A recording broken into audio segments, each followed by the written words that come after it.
Breaking News Kupas Perkara Korupsi. Kayong Utara, Selasa, tanggal 29 April tahun 2025. Tim media Kupas Perkara Korupsi berhasil mengonfirmasi langsung kepada Ketua Badan Pengawas Koperasi Petani Sawit Adil Sejahtera (PSAS), M. Hatta, terkait penyerahan data penting kepada Kapolres Sukadana melalui sambungan WhatsApp. Dalam keterangannya, M.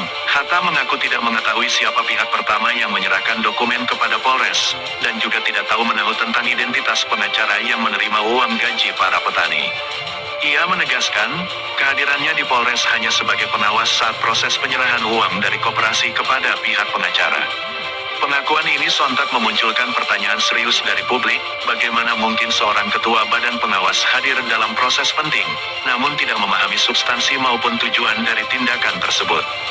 Posisi pengawasan yang seharusnya menjadi benteng terakhir akuntabilitas justru terkesan pasif, bahkan cenderung abai terhadap tanggung jawab moral dan hukum.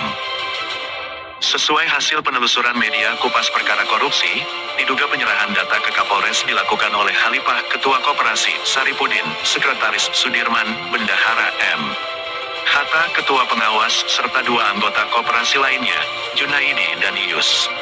Ironisnya, pihak-pihak inilah yang seharusnya menjadi pilar utama dalam menjaga hak-hak petani, namun justru berperan dalam skema penyerahan dana tanpa transparansi. Minimnya informasi terbuka dari pengurus koperasi terhadap para petani yang namanya tercantum dalam dokumen tersebut menunjukkan adanya pola komunikasi yang tertutup dan cenderung sepihak. Sejumlah anggota PSAS bahkan menyampaikan kekecewaan mendalam karena merasa diperlakukan hanya sebagai objek, bukan subjek dari keputusan yang menyangkut masa depan mereka sendiri.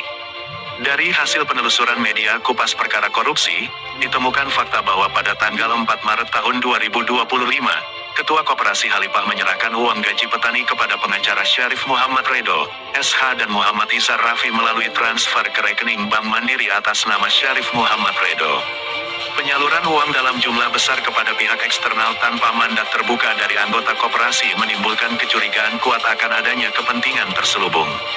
Tak berhenti di situ, pada tanggal 27 Maret tahun 2025, Sudirman selaku bendahara kembali melakukan transfer dana ke rekening seseorang yang diduga merupakan oknum aparat penegak hukum bernama Fatur Rahmi. Fakta ini menambah panjang daftar kejanggalan dalam pengelolaan keuangan koperasi. Kondisi ini jelas menjadi alarm bahaya bagi integritas PSAS. Fungsi kontrol internal terlihat lumpuh, dan pengurus terkesan bermain dalam wilayah abu-abu yang berpotensi merugikan ribuan petani. Publik pantas mempertanyakan, apakah koperasi ini masih berpihak pada anggotanya atau sudah menjadi alat bagi segelintir orang yang ingin mengambil keuntungan sepihak. Situasi yang penuh kejanggalan ini mendorong sejumlah anggota PSAS menyuarakan keberatan keras. Mereka meminta Presiden Republik Indonesia untuk memerintahkan kepada pihak yang punya wewenang dalam kasus ini, aparat penegak hukum, terutama Divisi Propam Polda Kalimantan Barat untuk turun tangan secepatnya, guna mengusut tuntas dugaan penyelewengan dana dan ketidaktransparan penyaluran hak-hak petani sawit.